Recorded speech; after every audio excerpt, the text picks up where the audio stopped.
Not, you can look at the prayer sheet, that kind of thing. But Pastor Jordan's on vacation today through next week. And so, Pastor Jordan did what I feel like he did on purpose. He left me with 25 chapters of the Bible to go through. So, we're going to finish, if we're going on my normal pace, we'll finish tomorrow at noon, give or take. So we're going to try to do the best we can to get through, because we have 2 weeks worth of readings, right? Because there was no Bible study last week. So we are officially beginning today in 2 Kings chapter 17, and we are ending today in 1 Chronicles 17, which is really weird because we're getting the story inside out, backwards, and we're losing the middle. But you know what? We're going to make our way through it. And I will say this, I do have a particular insight for you due to this strange way that we're going about things. But first, let's start off, and we're going to do the same thing I did last time. Because Pastor Jordan keeps telling me that you all will have questions to fill the whole Bible study, and I don't need to prep anything. So I have no notes here, and so here's the deal. Either you ask me questions, or I ask you questions. Bill, I'm looking at you. You're the top dog here. All right. So let's start out. Any questions on the last half almost of 2 Kings? Yes, Mark. Chronologically, which I know doesn't mean a lot to them back then, it seems to me that Chronicles happened before Kings. I mean, I keep reading, it says, is it not written in the book? Is it not in the Yes. book? Why didn't they say that first? Because, okay, this is a good question. So, the writing of Kings and Chronicles, what's going on? Because they reference each other constantly. They're being written contemporaneously. So, more or less what we think is going on here, we don't know the exact details, right? But you have 2 sets of historical people making records for the king and the court and country and all of that. The 2 different parties are kind of the regal scribes, so the people in the court of the kings, and the other are the priests and the people in the temple. So you have the palace and the temple, and they each have their records. And they will cross-reference to each other, say, you know, I don't feel like writing anything else, go look at the other guy's stuff, right? Is kind of what it is. Now, we'll notice, and I want you guys to be paying attention to this as you start going through Chronicles, because they're not the same. It is not just a repeat. There's a great example of this. Do you guys remember King Uzziah, right? Pastor Lecky made a comment once in a Bible study I was doing that I'll never forget. Uzziah is the most famous for dying, because that's where Isaiah, in the year King Uzziah died, saw his big vision, right? Uzziah is listed as one of the good kings. He does a whole bunch of good things. And then, as far as the kings is concerned, he gets leprosy and dies, right? Now, not always, but in the Bible, leprosy is almost never just leprosy, right? Leprosy is almost always paired with great and grievous sin, right? Sinful people get leprosy, right? It's used as a visual reminder that we have, right, the leprosy of sin. We are decaying from sin. Leprosy is a visual reminder of that. So it seems strange that Uzziah, a good king, would get leprosy. Right? Kings tells you nothing about this. You're gonna find out, spoiler alert, that Chronicles gives us a reason why he has leprosy. Because there was a time, and you'll get there, so I'm giving you a little bit of a foreshadowing, where Uzziah tries to take over the temple and tries to usurp the high priest and put himself in charge of the temple. And while Uzziah is in the temple attempting this, the high priest is telling him not to do it, and all of a sudden Uzziah has leprosy on his forehead.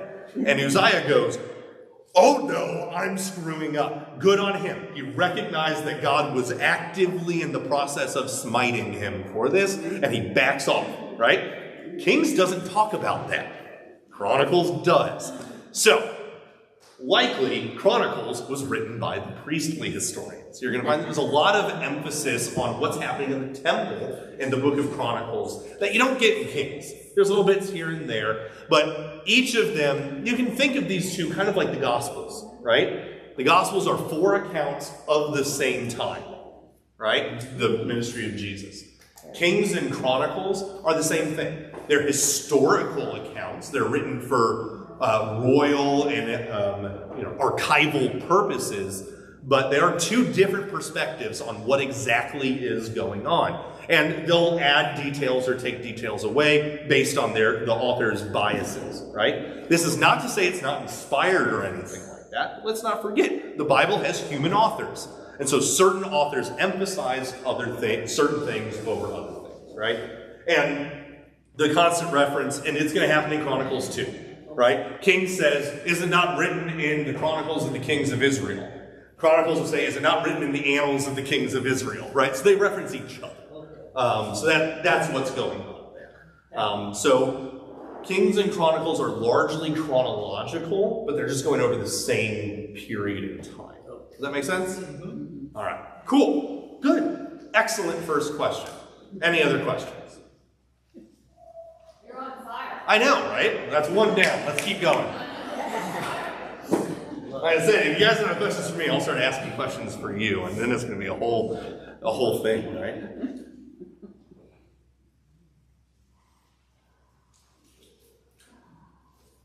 You got one, Jess? Or all right. So we start out 2 Kings, at least where we were here, with chapter 17. So if you want to go there now, chapter 17 is the account of the last king of Israel. His name is Hoshea. And not much is written about him, right? It's 5 verses.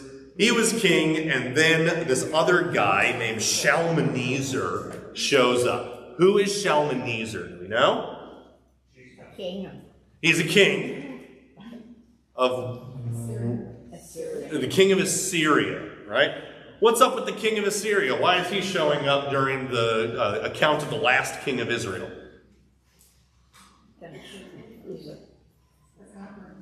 What was that? He's the one that ensures that Hoshea is the last king of Israel, right?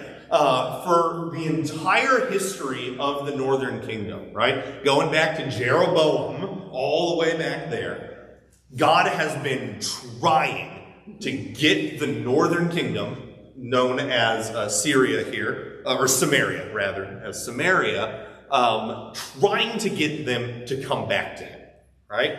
Who was the first king to introduce idol worship to the northern kingdom? Jeroboam. It was the first one of them, Jeroboam, right? Why did he do it? You guys remember? Something about not having to travel to Jerusalem. Right, there's only one place you worship the one true God, right? And that's at the temple in Jerusalem. And here's the problem. Jerusalem's not in Jeroboam's territory. And so he doesn't want people 3 times a year, all of his kingdom basically, draining itself and going to the southern kingdom, because what does he fear is going to happen eventually? It's not really a stay thing, but it's a, why do we have this other king over there? Like, who cares about him, right? So Jeroboam sets up 2 golden idols, right? Dan and Bethel, and says, these are your gods, worship them. So the northern kingdom gets off to a fantastically terrible start. And it only goes downhill from there, right? But yet God has been sending prophet after prophet after prophet. Many of them we know the names of, right? Both Elijah and Elisha are working in the northern kingdom for at least part of their ministry, right?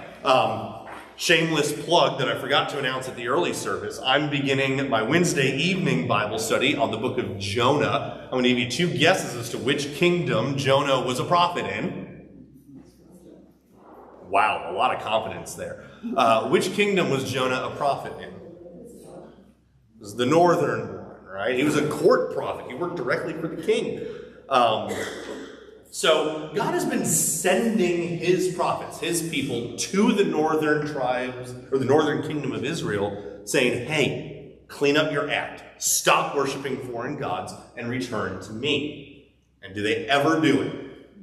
Not even once, right? Now, we are assured that there are still believers in the northern kingdom, but God loses his patience with the northern kingdom and wipes them out, right? If you remember last summer, Micah and Isaiah were prophets at this time. Micah talks directly about the coming destruction of Samaria right at the beginning of his book. And he says basically there's no hope for them anymore, right? They've gone too far and they're not coming back, right? And so why does God destroy the northern kingdoms? What does chapter 17 say about why God destroys the northern kingdom? Sin. Well, it's sin, yeah, but we can say that on anything, right? No, let's just look at the percentages of what chapter 17 is talking about, right? Verses 1 through 5 is the entire reign of Hoshea and the fact that the Assyrians are coming. Then verse 6 through 23 are the reason why God is doing this, right? And it's pretty repetitive. Idols, idols, idols, idols. You're worshiping idols. Oh, and did I mention that you have a bunch of idols that you're worshiping, right? That's it. That is the reason God destroys the northern kingdom. He's been very clear about this the whole time. So the reason for the destruction of the northern kingdom is because of idolatry. Now, what's going on in the southern kingdom during this time?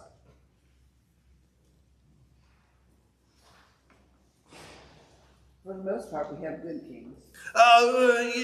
We have had a good run of kings recently. That's true. And yet, what is still happening in the southern kingdom? The kingdom of Judah. They're doing idolatry. Idolatry, right? They're doing the same thing, right? In fact, most of our section today, at least the early part, is on the king Hezekiah, right? You guys heard of Hezekiah before? You should have, because you read this section just a week ago, right? Hezekiah is a good king. What's the first thing, or one of the first things that we learn that Hezekiah does that makes him a good king? It's kind of strange, if you noticed it. 18 verse 4. So chapter 18 verse 4. Does anyone want to read that for us today? He removed the high places and broke the pillars and cut down the Asherah. And he broke in pieces the bronze serpent that Moses had made. For until those days the people of Israel had made offerings to it. Yeah, and then it's got a strange name, right? What does Hezekiah do? He removes the idols, cuts down the Asherah poles. Good. That's kind of been done before, but he continues that work. He does something else. Not quite.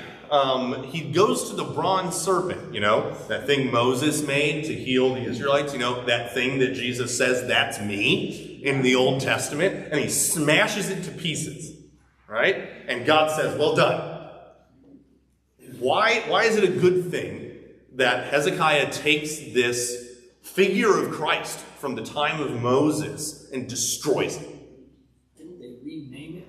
They renamed him. That's not really the issue here. They made it an idol. Like, come on, guys. This isn't God. It's supposed to tell you about God, right? And it's not like they're like, oh, we're going to worship some savior that's... No. They were worshiping the bronze serpent. Now, keep this in mind, right? Because it seems strange, right? That they would be worshiping this idol that we find out about during the life of Moses, or this thing during the life of Moses. Put that in the filing cabinet in the back of your mind, because that's going to come back up as to how that could have possibly happened, right? So, I'll give you another opportunity. Questions? Don't give me that. I'll ask you a question. Not you. I'll ask you a question. All right, so these Assyrians come down, right? Because the Assyrians are north of the northern kingdom. They come down, and what do they do to the northern kingdom? Right? They wipe it out. They utterly destroy it. They take the people, except you gotta love this little note. They left the super poor people, right? Because they couldn't be bothered with them, and they need some slaves basically to keep working the fields, right? But they take almost everyone, and what do they do with them? They relocate them, right? Why? Other than it's a fulfillment of God's prophecies, right? Because they scatter those people and then they import other people, right? What are they doing?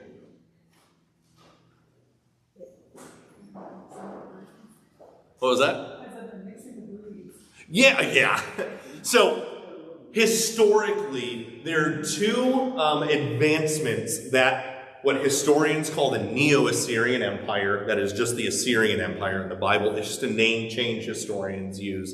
But if you are ever reading these old books and tomes and things like that, which I know you all do, if you ever see Neo-Assyria, that's the Bible Assyria, right? Two advancements that the Neo-Assyrians made that allowed them to basically form one of the world's first empires. The first is that when they conquered people, they didn't take over government, right? They said, you send us a whole bunch of money, but you can keep, generally speaking, you can keep your local rulers in place and your local laws. We don't care about any of that, right? And that paired with the fact that they were extremely brutal to the people that opposed them meant that a lot of people just became part of the Neo-Assyrian Empire because it was easier, right? The second advancement they made that allowed them to become so powerful is the people that they did conquer by force, they relocated, right? So they would take, right, let's say they took 4 different territories. So we have group 1, group 2, group 3, group 4, right? What do you do with those people? You take group 1, you split them into 3 chunks, and you put them in 2, 3, and 4. You take 2, you split it into 3 chunks, and you put them in 1, 3, and 4. You take 3 chunks, 1, 2, and 4, right? Why do you do this? Partly so they don't know each other, so rebellion is less likely. They're not in their homeland anymore, so they don't have those attachments there. They probably don't like each other, so they might not like each other, so they like momentum, keep them down that way. They're not going to form an alliance and try to do The culture. Yeah, and it eventually whitewashes the culture, basically. It melds in, and they lose their identity, and it is drastically reducing the possibility of uprisings from the conquered people. It's extremely effective, right? So effective that the Babylonians did it too, and then so did Alexander. This is so effective that this is just what conquerors did for a really long time. Because it works really well, right? You don't have people rising up, and then, right, we said kind of they don't like each other. Well, guess what? You can be favored if you hear whispers of rebellions from these people you don't like anyway. You go tell your boss, right? And then, oh, now you, right? So it encourages all these kinds of things. It works really well. So that's what happens in the Northern Kingdom. The Northern Kingdom is, almost the entire populace is scooped up. They put a hook through their nose and then chained them all together that way and led them off to all the other places that they had conquered. Meanwhile, right, they were passing each other on the road. The other places they had conquered had lines of people with hooks in their nose going the other way to repopulate the Northern Kingdom, right? That way the land doesn't just become empty. That's what they did. And it was extremely effective, right? In fact, it was so effective that at this point, the 10 northern tribes, not quite Levi, basically disappeared. They're gone. And they don't really come back. There's little traces of some of the tribes, right? We know Anna in the temple, right? We know she's from the tribe of Asher, but basically, if you were not in Judah, Benjamin, and maybe some of Levi, your tribe's gone after this because they were scattered so effectively by the Assyrians, which is all in fulfillment of God's prophecies. God told them that this is what would happen. I will scatter you to the ends of the earth, right? By the way, this adds different flavor to all these prophecies of salvation, right? So at the end of Zephaniah, right? If you haven't read Zephaniah, you will in a little bit, or you can just go read it. But God says at the end of Zephaniah, it says, on my mountain, his holy mountain, eternal life, I'm going to gather my people back, right? The Assyrians scattered the believers across the known world. God says, I know where they are, and I'm going to bring them back to me, right? And so this is why this gathering and calling to the ends of the earth is such a big deal. Because these people that because of their sins have been scattered, God hasn't still not forgotten them. And he will bring them back to be under his shepherd and the holy mountain. There's vines and fig trees and all these wonderful things that the prophets keep talking about. This is the hope that they're giving to a people scattered and hopeless, right? Questions? When they're scattered, will they then be worshiping God, or will they take the idol worship to someplace else? Yes, both. The idol worshipers are going to not stop being, for the most part. I'm sure some people went, oh, right? Turns out this God thing might be more serious than I had thought before. But for the most part, no, the believers are still the believers, right? We see this, it happens less with the Assyrian invasion. The southern tribes, we see this historically. We know that the Jewish populations kept the faith. The main centers of, so there's 3 huge areas where a lot of Jewish learning and culture and keeping of the scriptures existed during the intertestamental period, right? Babylon is one of them. In fact, one of the holy texts today in Judaism is the Babylonian Talmud, right? Because it was written in Babylon. There's a lot of Jewish people there, right? Another one's Alexandria. The Greek translation of the Old Testament is from those people, those groups of Jewish scholars who were congregated in Alexandria. Another one, which is super fascinating for historical reasons, is an Upper Egyptian town called Elephantine. Elephant, right? And there was a Jewish population there, and then a whole bunch of drama happened with Alexander the Great, and it's really fascinating. They became mercenaries, and it's really cool, but it has no real biblical significance, other than we have some Old Testament style inscriptions in southern Egypt. So it's fun from a historical perspective. But so it's a both and, right? And when the disciples go out, right? Now, granted, this is much later. When the disciples go out into all the world, what's the first place they go to, typically? They go to the synagogue, right? Why is there a synagogue in all these cities? Because they got scattered there, but they kept their faith, right? Over the centuries, right? And so that's why God is laying groundwork for the mission work of his disciples, right? They don't, at least in the book of Acts, right? They're not walking into a place that has zero knowledge of the Old Testament, right? There are faithful populations of Jewish people who have kept the faith that the disciples witnessed to, and then they come to faith in Christ. And then they build the church out of that. So God is already here, but more in the Babylonian invasion, but he's laying the foundation of his church, right?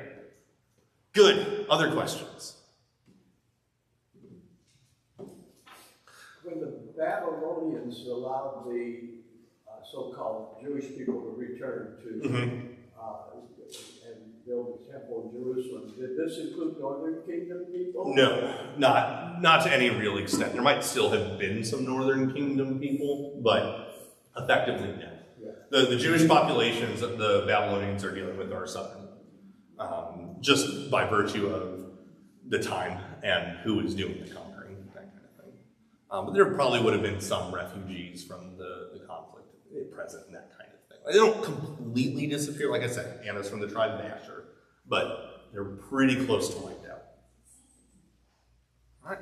So the Assyrians come down, smash Samaria, wipe out the population, and then they stop and go home, right?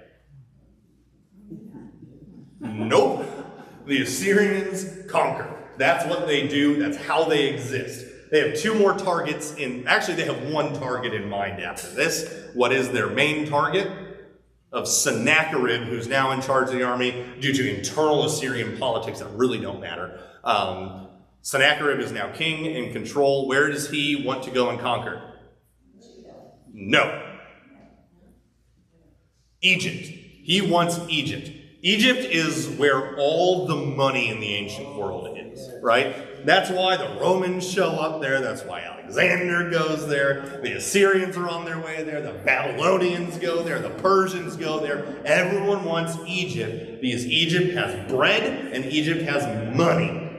And it's got clout. So, Sennacherib says, I'm going to go conquer Egypt. Hold on, there's a problem. And what is that problem? Judah's in the middle, right? To him, Judah is a nonsense backwater, Hickville. I already conquered their brothers. I don't care about them. It's just a speed bump on my way to my real goal, right? And we get that. Dude, you guys pay attention to Sennacherib's speech? I don't care about you. Your God is worthless to me, right? He comes to Hezekiah, and it's kind of wild, right? And we see his misunderstanding about what's going on. So first of all, he says, hey, the God you're relying on is weak, right? He was the God of Samaria, and now they're dust. So I'm stronger than your God. And even if I wasn't, he says, Hezekiah, why are you trusting in this God that is going to be so mad at you for everything you've done? What did Hezekiah do that Sennacherib misinterprets as an affront to the God of Israel? It's close to that, but it's not quite. He gets rid of all the temples. All of the places of worship throughout the southern kingdom are removed, right? Now, many of these are to idols, but not all of them, right? Why does Hezekiah remove places of worship except for the temple?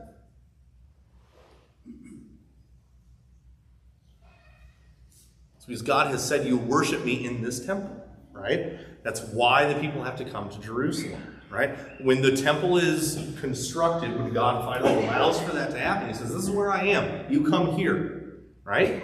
And so all these other places of worship are not what God had desired and intended. And so Hezekiah gets rid of them. Sennacherib interprets this as, you're getting rid of all of your God's temples. He must be ticked off at you, right? And so even if he wasn't as weak as I know he is, he's mad at you. He's not going to help you anyway, right? He says, the best you have to hope for if you don't give up is that you get to eat your feces and drink your urine. Isn't that going to be fun before I then kill you, put a hook through all your nose and drag you off into God only knows where, right? And remember this great line, because Hezekiah sent emissaries out to go parley with the Assyrians, and they say, speak in Aramaic. We're good with Aramaic, right? Why do they want to talk in Aramaic? Most of the commoners on the walls don't know Aramaic, right? And so when Sennacherib starts making threats like, you're all going to die, you're going to eat your poop and drink your pee before I murder you all and drag your children off, they won't hear that. So what does Sennacherib do? He kind of shoves the emissaries aside and has one of his court officials start talking, not to the emissaries, says, I don't care about you, start speaking in Hebrew to the people on the wall, says, give up now. Who cares about Hezekiah? Hezekiah's weak, he's going to die, he can't protect you, right? Your God can't protect you, and he also says Egypt can't protect you. Because the southern kingdom at this point in time had made an alliance with Egypt because everyone was scared of the Assyrians, right? They're winning and winning and winning, and so a lot of alliances are made to try and stop them. And Sennacherib says, you're going to trust in Egypt? They're on my hit list. I'm not worried about them, right? In fact, you trusting in Pharaoh is going to be like you putting your weight on a reed, and then it breaks and goes through your hand. It's only going to hurt you in the end, right? What is Hezekiah's response to the threat of Sennacherib? Massive army completely encircling Jerusalem, right? Threats at the walls. What does Hezekiah do? He trusts in God and he prays. This is God deliver us, basically, right? And then what does God do? Oh, yes, he does, and it's super cool. Let's get the full run-up because it's really awesome, right? He sends, who's the prophet in Jerusalem at this point? Isaiah, right? That Isaiah right? This, by the way, is when Isaiah writes his "Behold, the virgin shall conceive and bear a son." That's when he's writing this, is when the army's outside.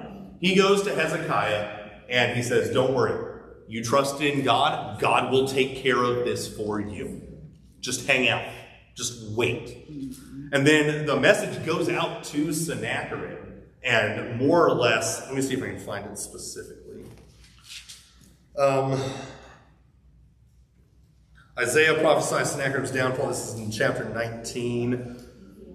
I'm looking for a specific line. Right, so as we're going through, I'm looking for the one line I am. Oh, here we go, I found it. Basically, the message, the prophecy against Assyria is, hey, you're right. You did destroy the northern kingdom. Why did that happen? All right, this is God speaking to the Assyrians. What does he say? He says, you're right. You did destroy the northern kingdom, but only because I wanted you to.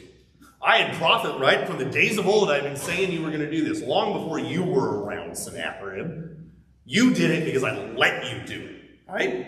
And he says, you want to try this here, where I'm not going to let you do it? Let's see what happens. And this is great. Verse 28, right at the end.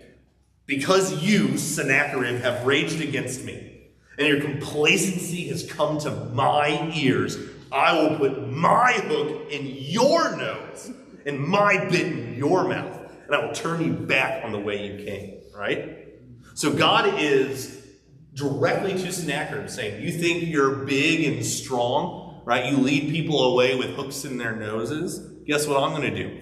I'm going to go grab my hook, I'm going to put it in your nose, I'm going to drag you right back home. And that's what he does, right? Everyone goes to sleep, angel of death shows up, wipes out almost the entire army. And then the rest of them go home very quickly. There's extra biblical evidence for this. There's a number, when Sennacherib got back to Assyria, he did what most conquerors do, and he made a pillar with carvings depicting his conquest, right? That's how you make sure future generations know how important and how great you were. It depicts the destruction of Samaria. It depicts the siege of Jerusalem. And then it cuts to Sennacherib victoriously returning home. The part where he got his butt kicked is conveniently left out of his propaganda column, right? So this is as close as we get to extra biblical evidence of this occurring, right?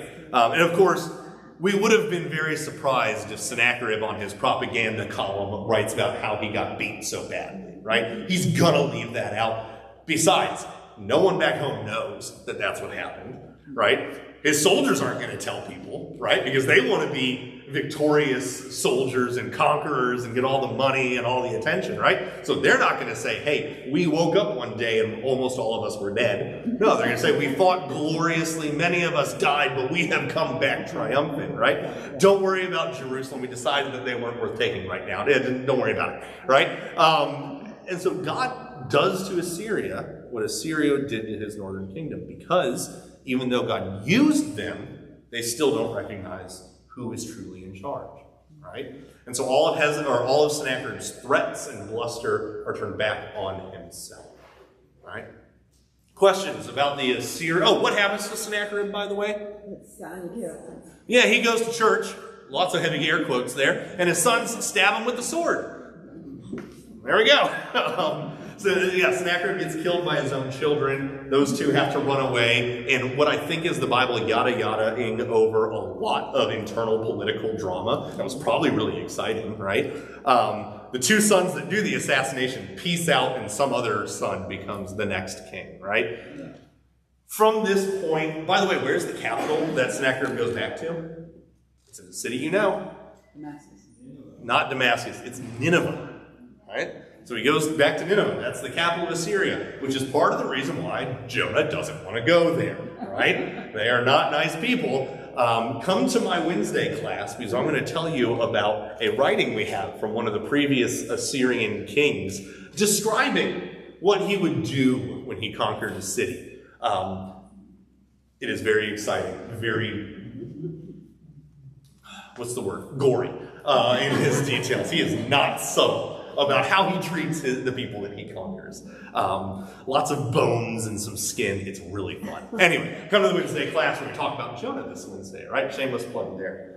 I love it when you give a trigger warning for your... Yeah, so this one, I did it with the youth earlier this year, and I did trigger warning them because it's pretty nasty. Anyway, but that's what you all want anyway, and I know that because I've seen ratings for TV shows. I watch them too, right? So come on out. I know you want to be there so you can hear all about all the grisly things that these Assyrian kings would do to people.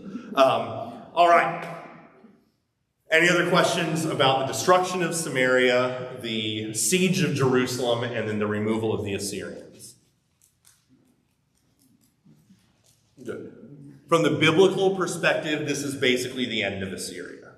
This is not why the Assyrian Empire falls, but they have crossed their zenith. They are on the down slope from here. Who eventually gets rid of the Assyrians, by the way? Is the Babylonians. Right, so the Babylonians are going to come through and destroy the Assyrians. It's going to take a little bit of time, though. All right, we have the next scene is Hezekiah's illness and recovery, right? So Hezekiah gets sick, and what happens?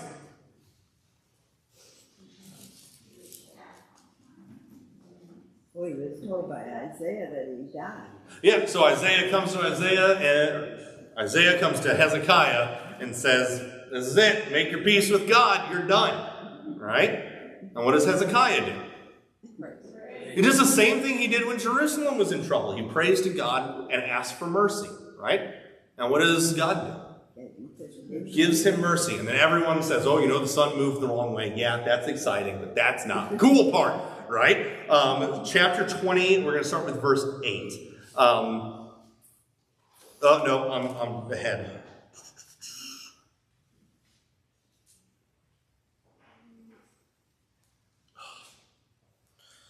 I can't find the specific verse I'm looking for, but we'll go with verse 8, right? So, and Hezekiah said to Isaiah, "What shall be the sign that the Lord will heal me and that I shall go up to the house of the Lord on the third day?" Right? How long does it take for Hezekiah to be healed?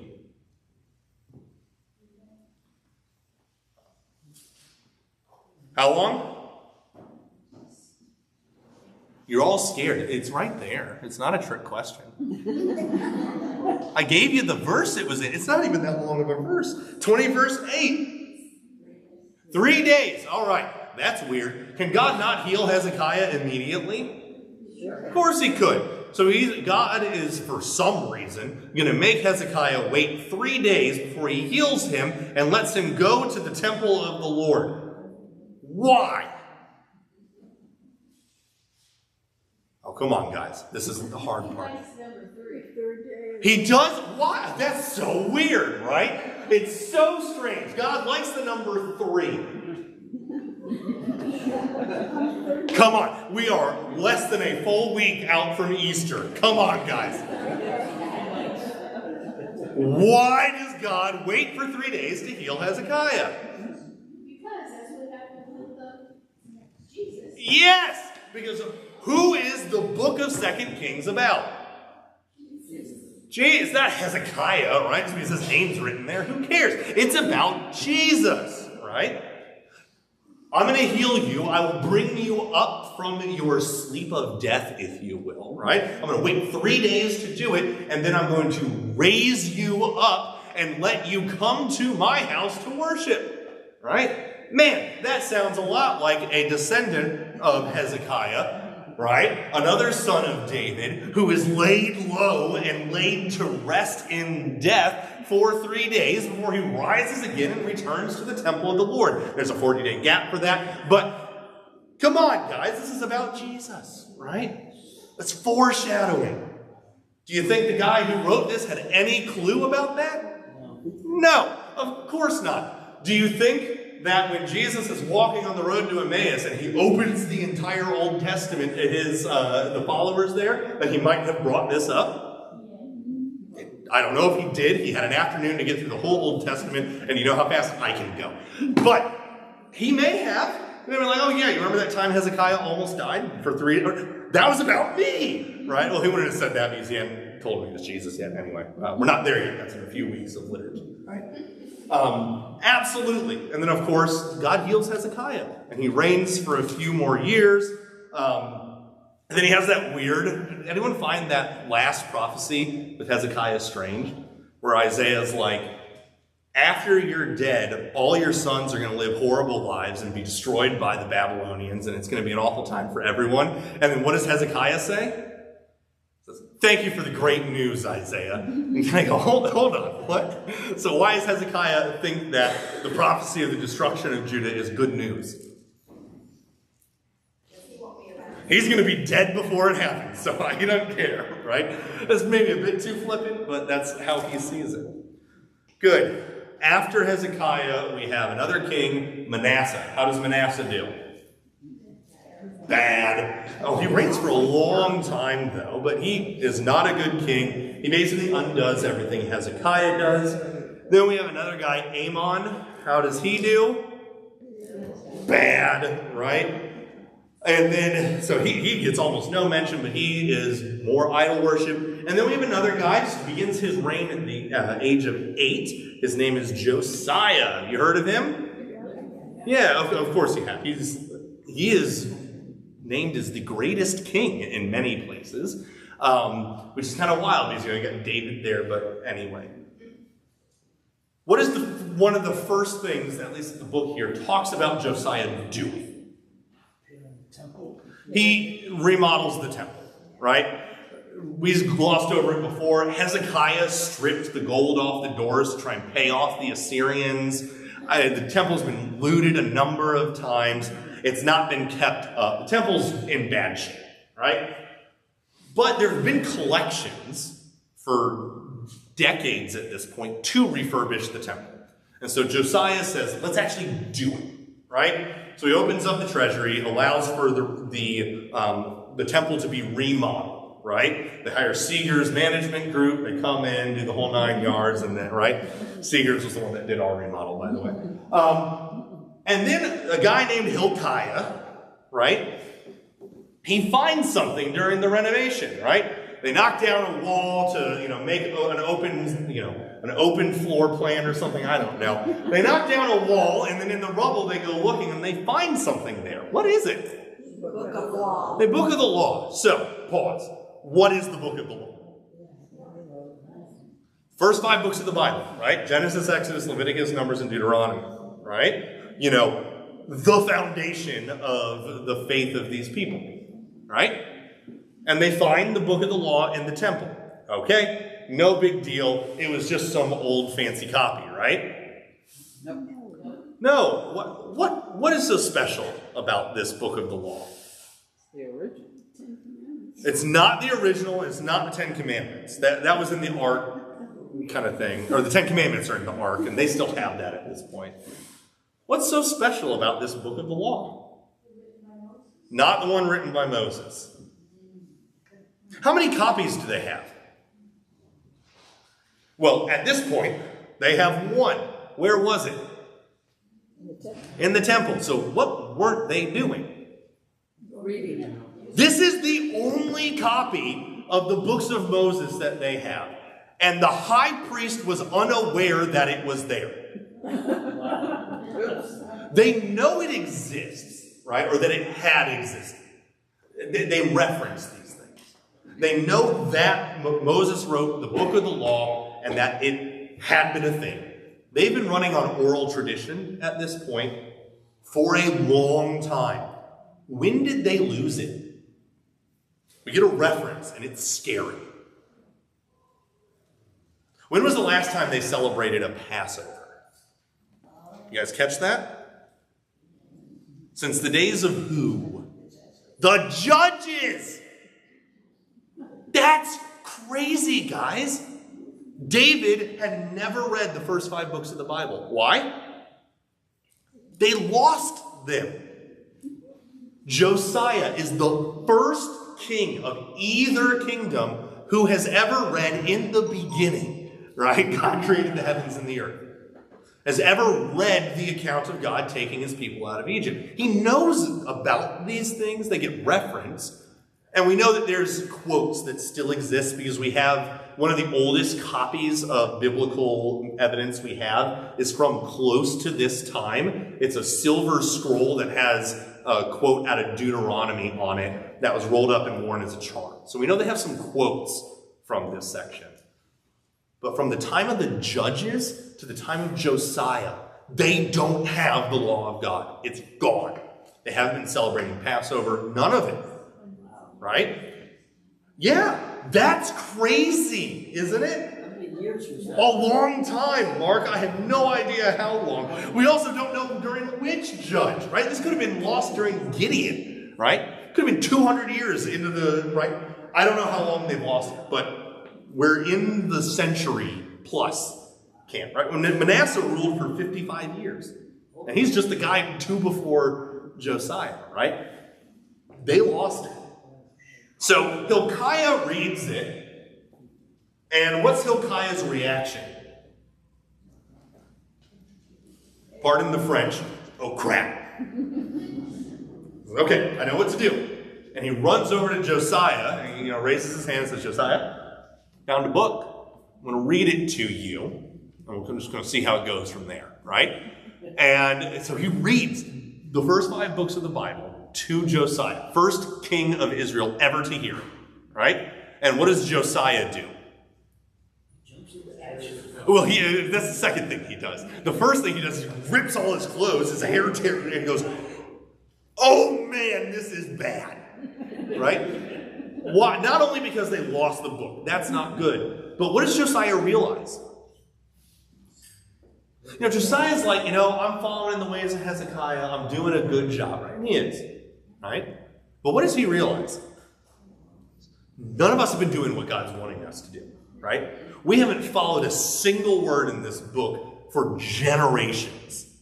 This is bad, guys, right? So he puts everyone in sackcloth and they celebrate a Passover the way they're supposed to. And he goes about a full reform of the religion of the day, right? Says, hey, we should probably know about this stuff. God, right? Shocker, God's not happy with us. Which, by the way, finding the first 5 books of the Bible is not the only way they could have figured that one out, right? They have prophets that have been shouting that for a long time, right?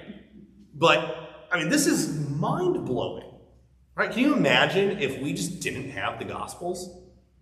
Like, we used to have this book that, talked about Jesus or something, and we got some quotes, something about how, God loves the whole world, and something about, Father, forgive them, and we got some little, bumper stickers from the things that we kind of remember, but, no one's actually seen those books in 500 years, right? That's the equivalent of what is going on here, right? Which is kind of emblematic of a couple of things. One, just how bad things have gotten, right? Because where did they find it? Shocker, right? Where's the first place you're going to look if all the Bibles disappear? Well, maybe I'll go to church. They might have one, right? It's in the temple. It's not hiding, right? It's there for anyone to find. Granted, again, it's like, likely what happened, by the way, if you can be like, how did this end up in a wall somewhere, right? A tradition that we know about that continued in the intertestamental period is when a Torah scroll was not usable anymore because it had degraded enough, you can't get rid of it. You can't destroy it because it has the name of God on there and all of that. So what the Jewish people would do is they basically, they'd shove it into the crawl spaces of their temples. And there's whole rooms, they have special names, and it's a fantastic tradition because when we find one of these, it is a historical goldmine. Because not only did we get a whole bunch of really old copies of the Torah, but we get them over a period of sometimes centuries. And we can go, oh look, we can go find the ones at the bottom of the pile and the ones at the top of the pile and see if it's changed at all. And it almost never does, right? This is one of the reasons we can be very confident about what the Old Testament says. That's probably what had happened. At some point, someone had the book of the law, said, this is old, shoved it in a hole in the temple. Didn't even realize what it was. And it was just left there until It was rediscovered when Josiah, knocked some walls down to make the open floor plan, right? So it goes to show just how bad things have gotten. They're not even looking for this, right? Hilkiah is shocked when he finds it. He's like, oh, holy cow. I didn't know this was there. He's not even looking for it. There's no Raiders of the Lost Ark, Indiana Jones searching for it, right? None of that. It also shows the patience of God, right? Think of it this way. God says, you will keep all of these commands. And if not, right, remember, there's lots of consequences for not keeping the Mosaic covenant that is laid out. From the time of the judges to Josiah, they haven't been doing it, right? Maybe bits and pieces here and there because they remember traditions that get passed down. And so for all that time, God hasn't destroyed them. God hasn't followed through on all those threats that he's made. He has a little bit here and there, but with plenty of warning from the prophets, right? This goes to show the patience of God.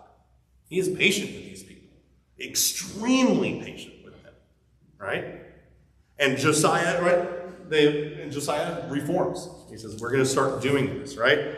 How do his reforms go? They go extremely well until he dies. Then it all goes downhill from there, right? So Josiah, he dies in battle against the Egyptians.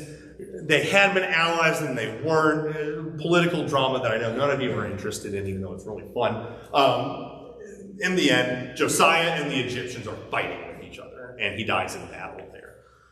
At this point, we have rapid-fire kings, and it all goes downhill, right? They don't last long. They abandon hoping in the Lord for their deliverance and continued existence. They start making treaties with Babylon, which is at this point the new kid on the block, the big bad guy, all that kind of stuff. The Babylonians are the ones that you're afraid of now. They have eaten the Neo-Assyrian Empire, and they're eating everything else, right? And so the kings, right, what did I say earlier? The Babylonians have adopted this Assyrian policy of threatening people, and if they give in, they're saying, hey, give me some taxes, you can govern yourselves, right?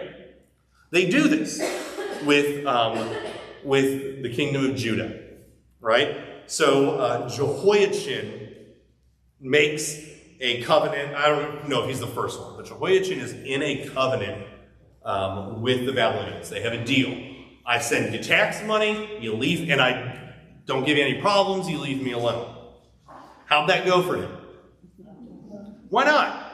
He didn't send the money, right? I think he sent them the money. He decides, I don't really like the Babylonians, I'm going to get over here with my pals that don't like the Babylonians, and we're going to try and be sneaky and overthrow them, right? The Babylonians catch wind, and they say, bad choice, dude. And they come through, they clean house.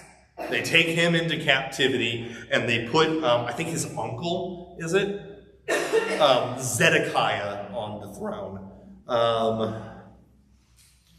Anyway, he's not in the line of David, or at least not in that direct line.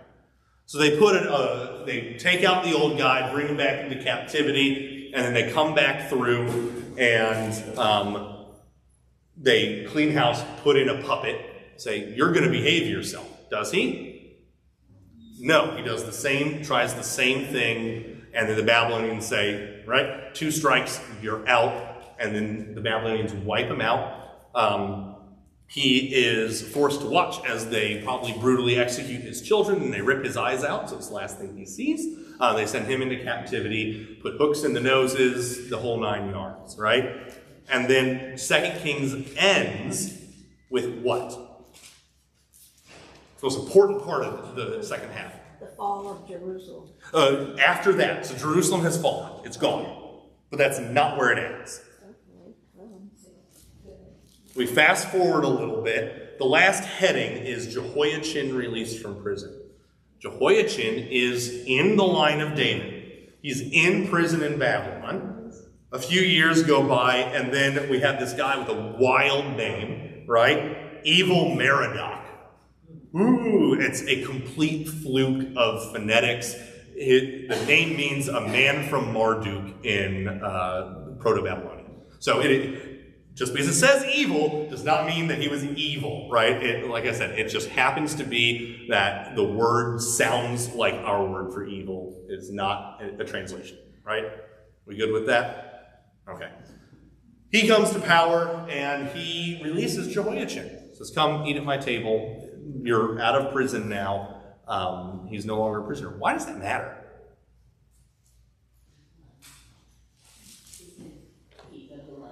He's of the line of David, so what? There's lots of people out there. Right? I mean, all these guys had so many kids, right? So why is it important?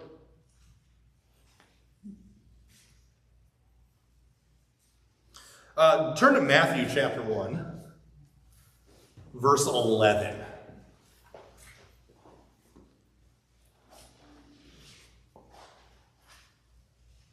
All right? And Josiah, this is the genealogy of Jesus. And Josiah, the father of Jeconiah, which is a variation on the word Jehoiachin, just trust me on that. And his brothers at the time of the deportation to Babylon. And after the deportation to Babylon, Jeconiah was the father of Shealtiel, or whatever, how you pronounce that name. Why does it matter? How many of you like sci-fi?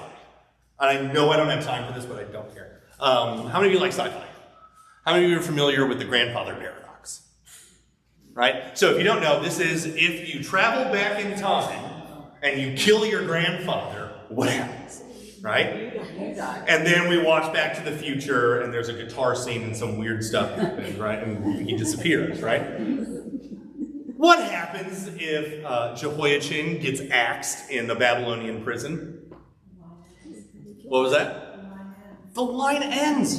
Jesus can't be born, right? This is one of his grandfathers. I don't know how many generations up, a bunch, right? So what does God make sure happens? He stays alive. And the book of 2 Kings, right? In the space of like 8 chapters, we've seen Samaria crumbled to dust, right? Pulverized, the people are gone. 10 of the tribes eliminated from history. And we watch as there's a glimmer of hope, and then it all goes wrong. And now the only 2 tribes remaining are smashed beneath the Babylonian foot. The kings are beaten, are tortured, are thrown in prison. All hope is lost. God has abandoned his people, maybe because his people abandoned him, and that is the end of Israel. God has abandoned his promise to his people. But he didn't, right? It looks bad. It looks really bad. But what is God making sure happens? The remnant, the line remains, right? And the author of the Kings knew that. They recognize that that is important. They don't know all the details, but they recognize that it's important. All right? Now, we're going to follow up with this. I have not enough time, but whatever. We're going to fast forward. I promised you that doing this out of order would give us some insight. To the very end of the Chronicles reading, we had David trying to do what? He's trying to build something. He's trying to build the temple. And, right, what does Nathan tell him? Nope, that's not right. Oh, come on, you gotta pay attention, guys. He says, go for it, dude. Right? And then he's on his way home, and God brings his cell phone, and Nathan picks it up and says, hey, God. And God says, you probably should have asked me first. Go back, and I have a message for David, right? And so Nathan goes back and says, sorry, David, I forgot to, double check with the boss. No, you can't build the temple. Why? Because he had committed murder and stuff. No! Everyone says that, and I don't know why. The answer everyone gives me is because David was a man of blood. Joe, help me if that's actually in the Bible, because I don't. It might be. I have never seen it, right? I've heard it a lot. What is what is God's actual reason why David doesn't get to build in the temple? He doesn't need a temple. He didn't ask for a temple. And then we have a prophecy, right? It's right at the end. But since I have to start church in 10 minutes and I'm not wearing the right thing, The prophecy goes along these lines. God says, David, you think you're going to build me a house? I'm going to build you a house, right? And he says, this house is a house that will never end. It'll be an eternal house. A house that will abide for all time. It'll be your children, right? Your children, this nation, is the house I will build for you. And it will be an eternal house, right? Flip back a few pages as we see smoke rising from the ash heap that is Jerusalem. Bummer, God didn't keep his promise. How did he? What's the promise that when God says, I'm going to build you a house, and on this throne, the house will never end. It's eternal. What is God talking about? Jesus. Well done, you guys got it. He's talking about Jesus, right? Not the temple that he allows Solomon to build, begrudgingly, right? Just like he allowed Saul to become the king, begrudgingly, right? The house, because it doesn't look like the house of David is doing very well, right? Jehoiachin is the last descendant of David that's ever a king, right? There is another Jewish kingdom that pops up in the intertestamental period. It's called the Hasmonean dynasty. They're not related to David. They're a Levi family, right? Jehoiachin is the last of David's line that sits on a throne. So it looks like God didn't keep his promise, but we know that the eternal throne that God is promising David here, this is one of the clearest Davidic promises of Jesus, is Christ, right? And Jesus points to this, right? The apostles point to this, right? David said to my Lord, I'll bend down, right? Whatever that quote that's really gone from my brain is, right? They recognize this when Jesus comes. Jesus is the promise, right? So when David attempts to build a temple, God says, no, I'm going to send Jesus, right? And 1 John, man, we need a longer gap between services. 1 John, what does John say? The Word became flesh and? No! Joe, help me out. Tabernacle. John makes up a word in Greek to make this point. The Word became flesh and tabernacled with his people, right? Solomon, they get rid of the tabernacle, right? They build the temple. The temple gets destroyed because of a whole bunch of people's nonsense. And then Jesus comes back and says, hey, baby, here's the tabernacle right here. God with you, Emmanuel, right? That's the promise. And that's how he said it, by the way. Straight out the womb, it was crazy.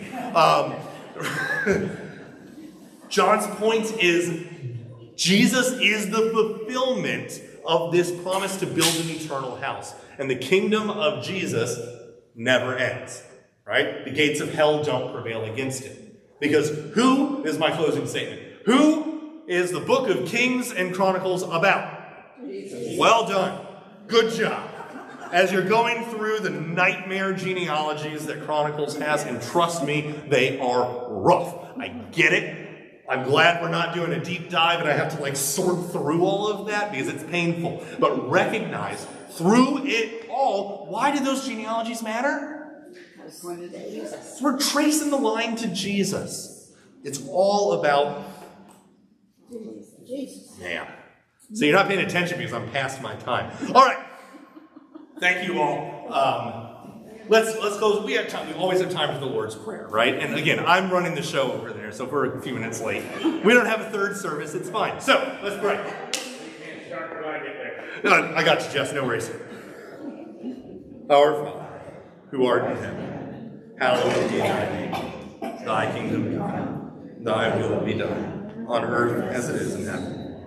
Give us this day our daily bread, and forgive us our trespasses, as we forgive those who trespass against us. And lead us not into temptation, but deliver us from evil. For thine is the kingdom, and the power, and the glory, forever and ever. Amen. All right, some reason unbeknownst to me, church might start a little bit late. I'll see everyone over there. Feel free to stick around though, because like I said, I gotta put a robe on, help clean up tables and chairs if you're able. Appreciate it.